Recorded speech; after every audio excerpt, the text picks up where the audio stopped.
gets Idris is able to... Oh, they're going to take away Cap. So that leaves Grace and Idris open on the side of Immortals here. Very interesting to leave the Idris available. Obviously prioritizing the Grace a little bit more than the Idris. Maybe thinking that they can deal with the Idris if it comes through, but it will be the Grace that Immortals take off the board. So one of the first times we've seen Grace really prioritized here today, and it's coming in our final series of the day. Certainly is. Grace, the first pick coming on through. And Immortals definitely a team that can use that aggressive play style that you can abuse on Grace. Hammers taking a bit of time to decide what they want to go with the first pick, and you can't blame them really. There's a lot of pressure on this series, but Arden is going to be the pick. That's the second time we've seen Arden first picked on B-side. Yeah, that's a very interesting pick. Are they trying to do Arden Samuel here, or I guess Arden with a strong laner that can dive, maybe with Idris? So let's see what Immortals will take away and deny here. Are they going to go ahead and give the Idris over the Hammers, or are they going to ban something that's different? Kesha will come out as a ban. That's something that starting plays Kestrel really well on, is that weapon Kestrel.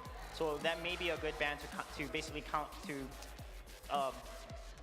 basically target ban. There we go, target ban starting all over here. Yeah, but now Hammers, they can pick up the box. They're going to go for the Kroll instead. So wanting to deny that away from Immortals as well. T-Tigers has played a fair bit of Kroll in some of the towards the end of the season, and of course in the sort of mid-season events that go on outside of the Vainglory 8. So taking that away from him, but it's interesting that they didn't want to go for the box with the Grace on the other side. Yeah, Crow is really risky here because Immortals has Grace, and Grace is a very good counter to Crow as long as Max Queen times the Holy Nova and waits for Crow to dive. So honestly, a CP Idris would still be very strong in this composition because he can kite, he has Shroud Step, he can jump away from the Crow, Grace can then CC him. So I think in terms of carry, CP Idris will still be good along with like a Grump Jaw or something that can basically eat the Crow and they can focus down on one of the other carries. Because Petal also would look good as well into the Crow, so they can do maybe Petal with a weapon-powered laner. And it's great to see both of these teams fully involved in the discussion on these picks. There's no one is being left out. All three members grouped up with their coach to go over these drafts to try and figure out what they feel will be the most effective composition. And Adagio, double healing now for the side of Immortals. You have to figure this third pick is going to be some sort of bruiser. Curious to see how they will round this one out. Things like Glaive still available, but they go with a Black Feather in the end to round that one out. So likely going down into the jungle on that Black Feather. And Hammers now trying to decide what to go with alongside the Crow. It looks like it's going to be the Celeste coming on through here. That's a very interesting pick because Black Feather and Grace are pretty solid into Celeste. Black Feather can Rose offensive and dodge a lot of CC, the core collapse, and Grace can then also give him the barrier. But so basically, in this situation, if Hammer's able to protect starting, then Celeste can carry into the late game. But if Immortals can get onto starting and CC starting, then they're going to have an easier time winning these team fights. Well, we already talked about how starting is fairly confident Celeste player coming on into this, and we'll see whether it's going to be enough. These two teams are absolute rivals, and it's going to be starting off our last series of today. It's time to head over to our casters and kick off this final game. Hey guys, it's me, Jaws, and Scoundrel. They are right. Last series of the day, last best of 5, Hammers and Immortals. This is going to be a rematch of the London Live Championships. They went to a very close 3-2 to Immortals. I'm sure Hammers want their revenge. This was an absolute cracker at the last Unified Live Championships. It's going to be the same today. Two incredibly closely matched teams. Both teams are considered way above their seeding in terms of their potential here at the Unified Lives. Immortals even being considered a dark horse to win the whole thing. I think Jess did a really good job of analyzing the two key players here, Dienzio and Starting All Over. Last year, Dienzio considered the young rising star of Vainglory. This year, Starting All Over holds that title himself. But both of them, as the stats say, are equally as good as each other. And Starting was probably one of the only members that kept Hammers in it in the last finals. Can he do the same today?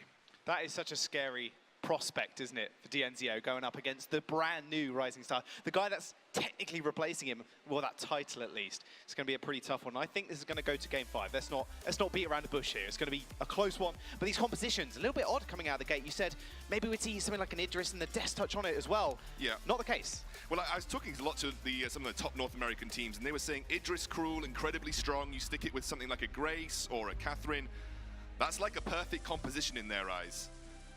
Very interesting that there's very limited ways to protect the Celeste, bar the Vanguard and the Gauntlet. And, you know, Blackfeather and Grace, they can dive really hard. They have two ways of delivering the Gift of Fire, and the fact that Agent of Wrath amplifies Weapon Power Blackfeather's executing potential on the Celeste. I do really like what Immortals have brought to the table here. Well, that Celeste does need to get going. It's going to be the first port of call. Let's touch on this Cruel pick in the jungle. How's it going to really match up against T-Tigers on this Blackfeather? We know the North American teams, they're so aggressive in their early rotations. I actually always favor Cruel in this matchup early on, because if you can basically get those stacks down onto the Blackfeather, he really relies on getting someone lower. Wait a second. Well, speaking of stacks, DNZO going a little bit low. Archaic chasing him off, starting all over. Is burning alive just a little bit, but Archaic is now surrounded, but he is going to manage to get out. Not too much of an issue. Immortals just up on that trade of DNZO's healing. So Weapon Power Blackfeather specifically does take a little bit of time to get rolling. Early in the jungle, he often relies on getting that damage down, looking for the executing blows with his feint. But Cruel, obviously, with those weakness stacks, they're going to limit his potential to burst someone down. You limit his executing potential, you limit his ability to take you down to a lower HP. So I do like Cruel early on if Archaic can be aggressive, but as soon as T-Tigers starts to get rolling, starting alone, I have to be very careful. But we've talked about the one member of Hammers that needs to perform for Hammers to do well. That is starting, and he's on a carry that has shown incredible success at the Unified Lives already. Celeste in the late game can single-handedly dismantle compositions. So if this goes later on, if they can peel for starting, if they can keep him alive in these teamfights, if they can prevent that gap closing, getting the work done for Immortals, Hammers have got a good shot. Yeah, we've already seen the surprise attack solar flare from down towards your base, all up towards your lane. It'd be a little bit of a shocker if you're just hit by almost a 500 stack out of damage. But now Hammers, they are securing this lane priority. Obviously, jungle will intensify very, very soon. But Archaic right now, not beating T-Tigers on this farm. The farm game definitely in T-Tigers' favor.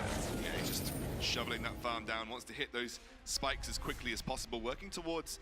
I mean, there's several things that the Blackfeather can go these days. With the 6 Sins, you would imagine he'll work towards a Sorrow Blade early on, gives him a good amount of burst damage. In the mid-game will be very powerful, and I think that's where Immortals are looking to have their majority of impact. They've got an incredibly good mid-game composition, which will scale quite nicely into the late game with the Grace when she gets the Echo. But if they can snowball from the mid-game, where they're going to have the spike of the alternating current, maybe get the Sorrow Blade on T-Tigers, that'll be looking to put pressure on before starting hits level 7. Just looking to pressure this Celeste before she gets out of control. Out of control. She's not quite there yet. Core Collapse is going to land. Here comes the Crawl as well. DNZO takes a whole load of damage, but beautiful Holy Nova from Max Green. Gets the triple knock up. Archaic taking a lot of damage, actually. Just wanted a little bit too far into turret range. And one of the other things is that if this gets to the late game, Immortals always have that ability to consistently reduce damage onto T-Tiger specifically. You know, you've got the double heal coming out from the Grace, you've got the Gift of Fire as well. You know, Celeste is a very burst. Wait a second. Oh, another Holy Nova does end up landing on starting. He's going very low. Actually just going to get cut down. That fire from DNZO is going to find secure first blood. Immortals have already won on the board. Hammers, they need to respond. Again, this is looking to put pressure on starting before things get rolling. There's so many ways to focus him down. Gift of Fire slows that target down, meaning Holy Nova is a lot easier for Max Green to land as well, even in an offensive capability.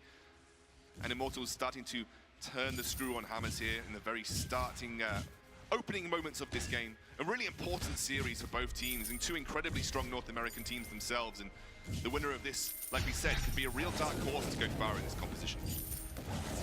Playboy Afro and Arcade, this is their first time on this stage as well.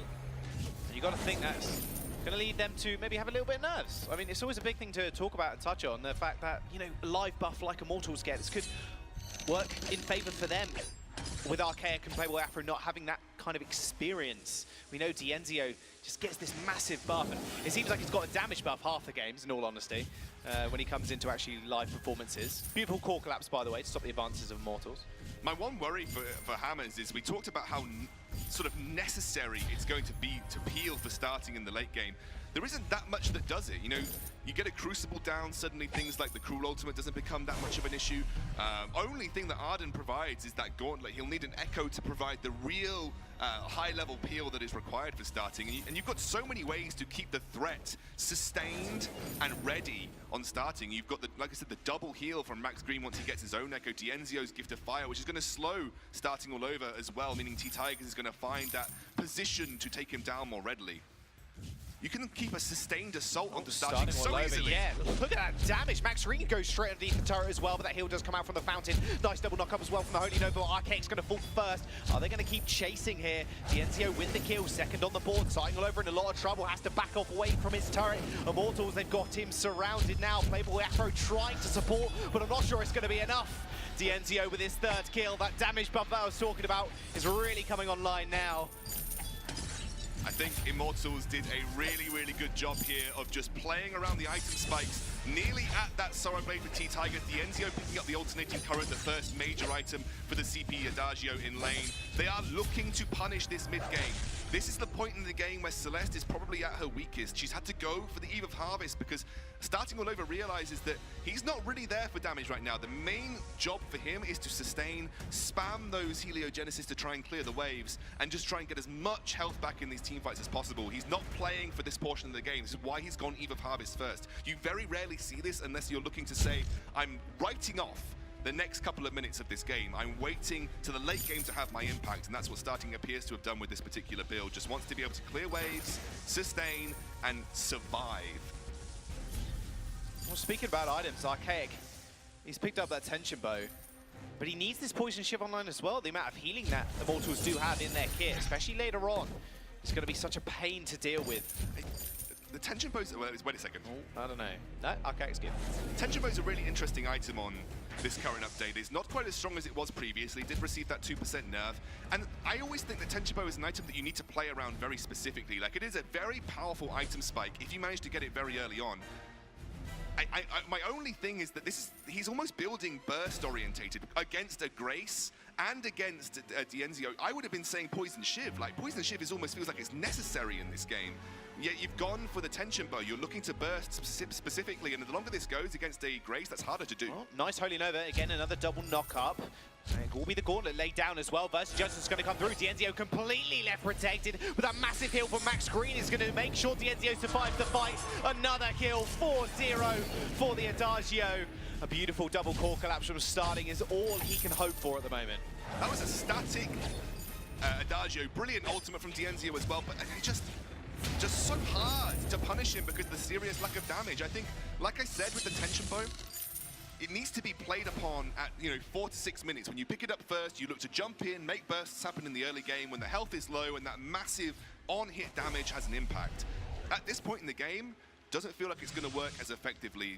Poison Shiv against almost basically a double heal feels like it should be coming through. I imagine that's what he's going to build towards now, but let's praise Immortals for how they played this. They knew where their major advantage was. They had been playing around that point in the game so well. They've been playing around item spikes so well, and now that we've got that Sorrow Blade, a bit of defense coming out into T-Tigers as well, they're going to look to push this as hard as they can.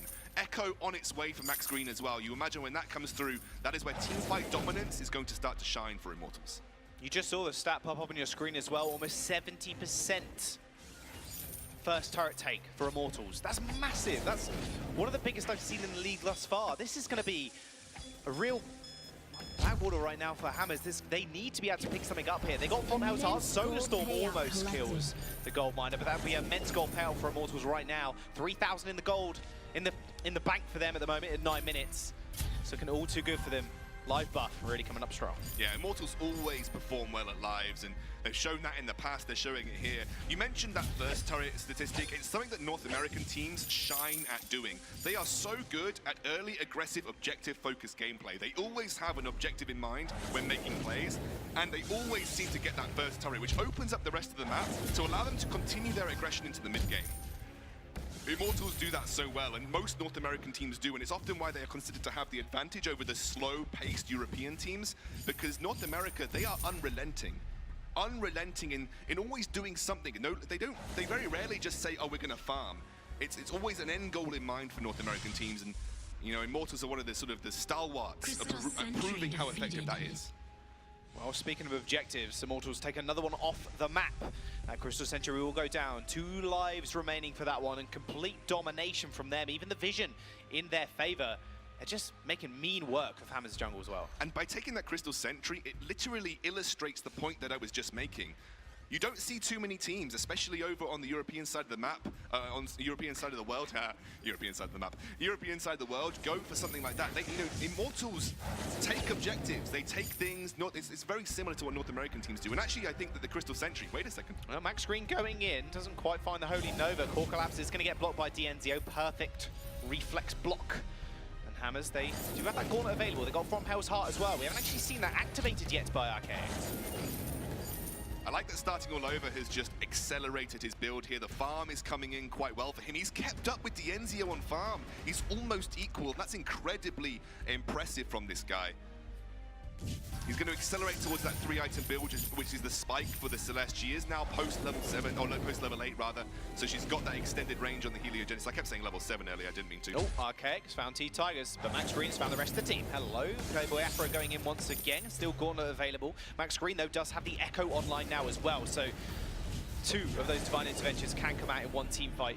This is going to be very tough for Hammers. No Poison Shifts still on the side of Archaic. So he's going to really just have to rely on that heavy burst damage Starting All Over.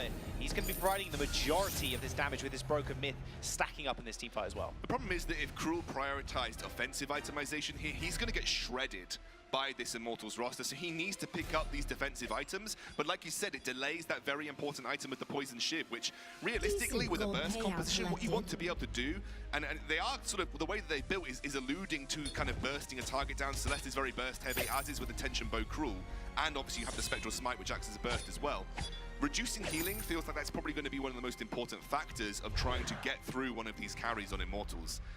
One thing that the Hammers roster does have going in their favor, though, is if they can rebut that initial engage from Immortals, they have incredible counter engage, incredible chase down as well. Starting All Over, if he manages to survive that initial, you know, foray from Immortals, he can run them down with the Heliogenesis spam. So keep an eye on how Hammers play if they get away in the early engages from Immortals.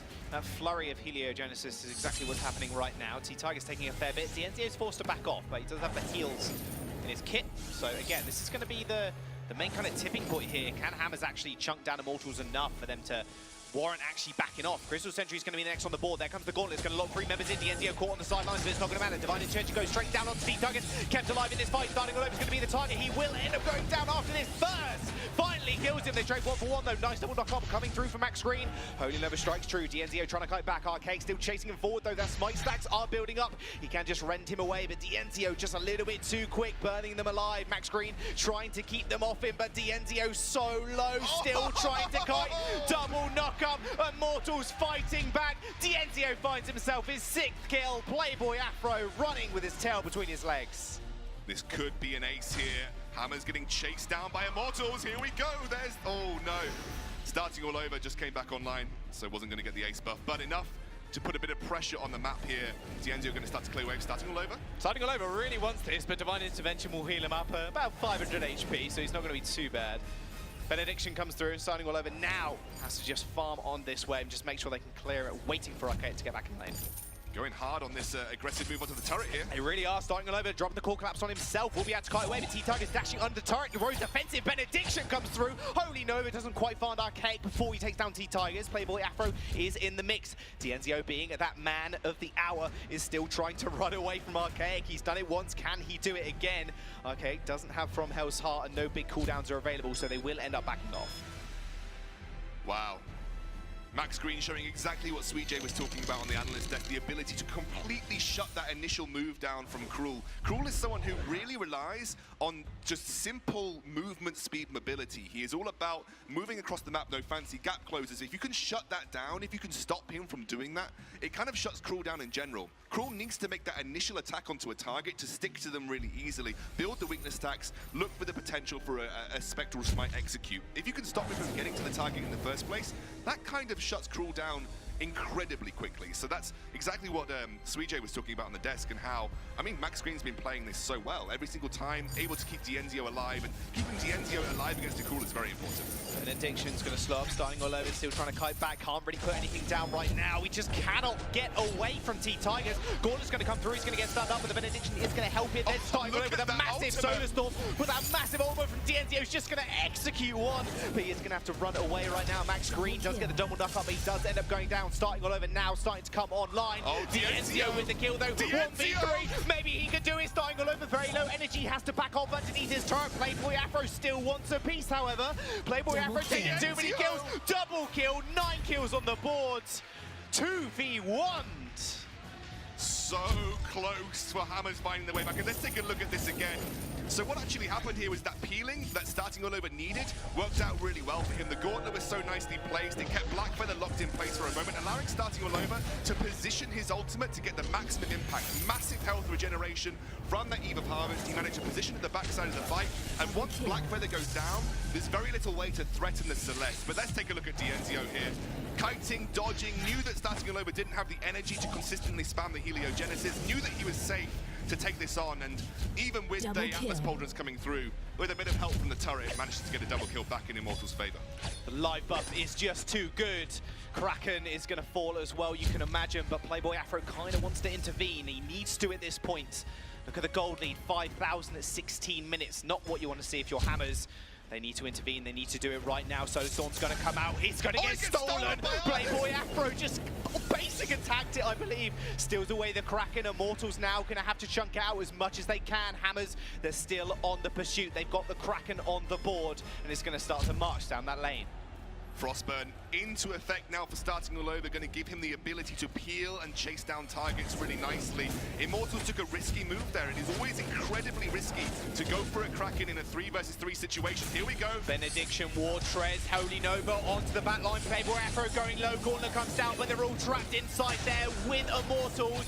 Burst of Judgment doesn't come through, but the heal does come on straight to Dienzio. Playboy Afro is going to fall. Dienzio, he's got double figure kills. Starting all over, can't do much. That'll be a kill for T-Tigers, going extremely low. Archaic just cannot find the last hit.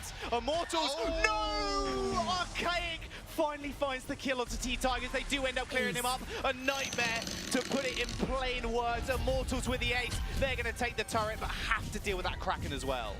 That is the dive onto Celeste that we were talking about. The ability to consistently stick to her like glue, and that's what a Blackfeather can do.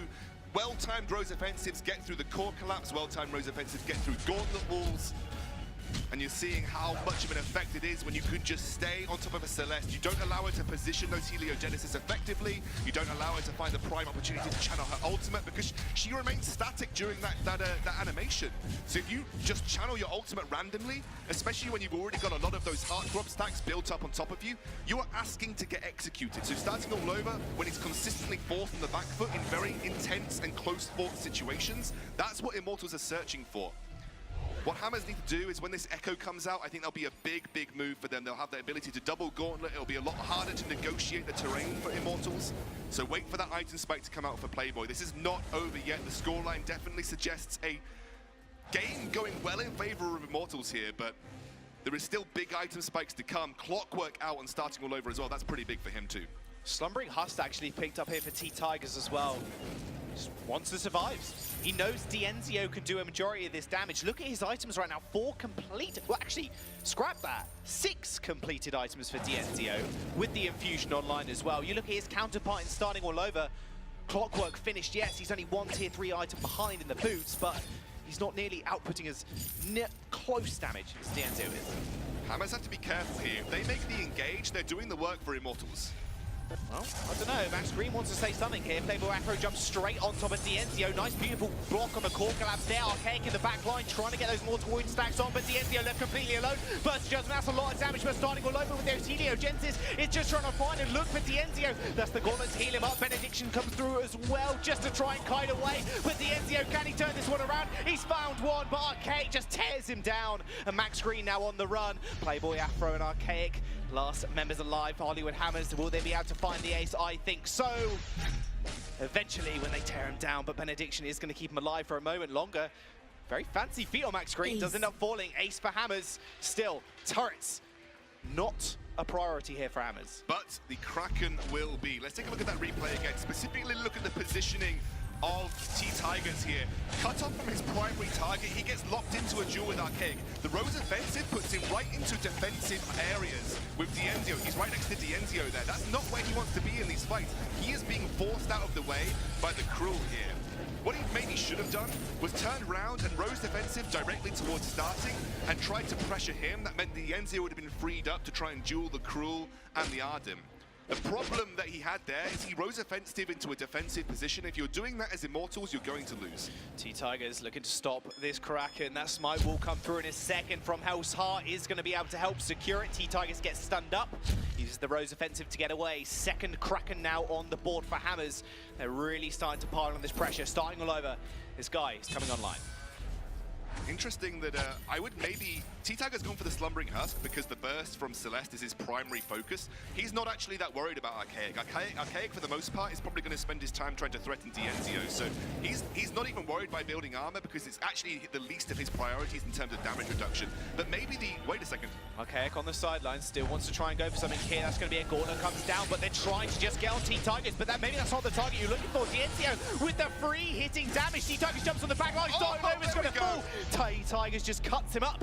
Will be a turret falling though for Hammers. The Duendio trading a 1-for-1. That's going to be a nice block, and Dienzio still cutting back. Arcade didn't really stand a chance here. They need to go back to base though, because Kraken is now knocking on their doors. Playboy Afro does manage to get the stop on Dienzio, and now it is only the Grace to deal with that Kraken. Dienzio is going to chase him down. Playboy Afro, you know, just go back to base at this point. And Ace, the buff is there, but they might just still lose another turret. They're definitely going to lose at least one here. They'll have to be very careful so they don't lose two. Two Krakens have been doing some serious work for Hammers, and now with just one Vein Crystal turret remaining, Immortals are going to have to be very careful about how they approach these next team fights. Positioning is going to become that much more important now, Jaws. One wrong foot, and Hammers will sweep this game away from you. Immortals have been on top from the very get-go, but Hammers still able to cling on here with some good neutral objective takes. It's 22 minutes in, 17-9 on the leaderboard right now. Or on the scoreboard, I should say. Immortals and Hammers, this was going to be a close game, and Immortals, they just take fight after fight after fight. You can see just by their KDAs right now, Dienzio is 14-1, but the problem is Hammers, they just have beautiful neutral objective control. Absolutely, that's been what's keeping them in the game. The steal on the Kraken and the Kraken take just there. The two things that have kept Hammers fighting in this late game. You can see every time Immortals execute the fight the way they want to, they dive T-Tigers in, they find the initial pressure onto starting, Dienzio becomes less threatened, the fights become much more aggressive and fast-paced, meaning it's harder for Celeste to position her abilities. That's Immortals what they want in their favor. If they don't find that or they get split up, that's where things are going to start to come awry. Hammers want a disorganized Immortals. Hammers want a split-up Immortals. They want starting to feel less threatened. They want to be able to get starting out of the initial area of the fight and then allow him to reset with positioning on Heliogenesis, find a good ultimate to regen. Here we go again. Max Screen going in, War Treads is pop, starting all over, trying to kite back, but look at those hardcore stabs. He's dead! Dienzio just cuts him up. There's the corner, does come through the... Oh, that was almost an execute on up to Arcade, but it's not going to matter. A double kill for Dienzio. Make that 16 now. Playboy Afro had to just get that recall off, and now Hammers, they're going to have to defend their base, but Immortals, they're looking for more. So they've got 3 Vein Crystals turrets to go through. I reckon they can take one and go to Kraken immediately and set up. Nice Gauntlet, though, to try and prevent them moving in to take this, but they're going to jump in straight away. A little bit of BM there with the little emotes, but it's going to get taken out, no problem. Immortals, like you said, maybe looking to go towards this Kraken now. Death times are starting all over, and Archaic are pretty high.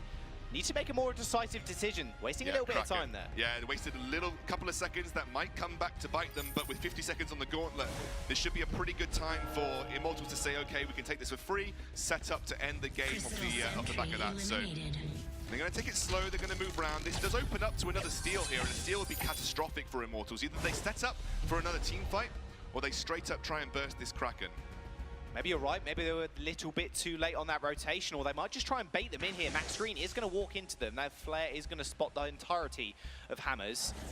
Now starting all over, he's got massive Kraken stealing potential with that Solar Storm, plus Smite as well from Arcade. I love this move from Hammers. They're actually just going to move into the Kraken area. Oh, no, they're not. They're going to move towards the base. Starting all over, maybe looking to that back door. That scout trap is MVP. Now they're trying to get these recalls off. Dienzio getting stopped. Arcane's job is being completed, but back at the base, Max Green trying to do something. Starting all over, he's trying to take the turret, but the shield just keeps regenning. Max Green trying to take him out. T-Titus has got the recall off as well. Does end up killing him, but now Dienzio might just get traded for it. He still managed to take that turret. Is the healing enough? I don't think it is. Arcane ends up getting the kill, gets the shutdown. They end up trading 1-for-1, but Hammer's come up with a turret. There's only the crystal left. What a move there. Immortals Tigers coming through. Playboy Afro gets away. A game of inches right now, but an open vein crystal for Immortals. And the trade onto Dienzio was so important. It levels the playing field. And no one's going to get anything big on the map right now. But now you have to be super aware of even just the vision on the map. It's going to have to be filled with scout traps around this Immortal space. The only thing that they have going in their favor is there's no significant damage threats that can cross the wall easily. So it has to run through the choke point area of the base. Easier to control vision that way. But Immortals will be looking to search for fights. They won't even want to run that risk. They're going to be looking to fight as much as possible in a 3v3 setting to secure this game. That's where their advantages have been in the late game. The ability to just chase down that Celeste, keep your eyes on her.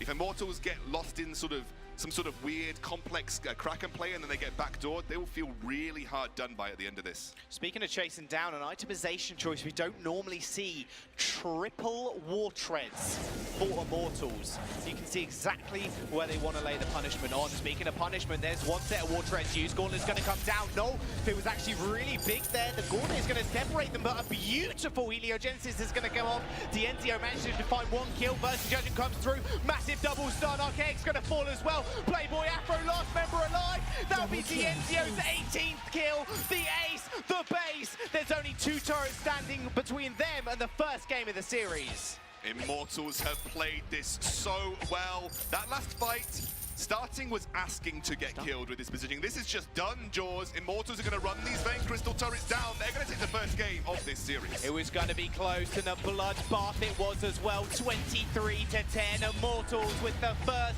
check mark on the boards. Hammers, they need to come up with something in game number 2 because Dienzio was actually fire.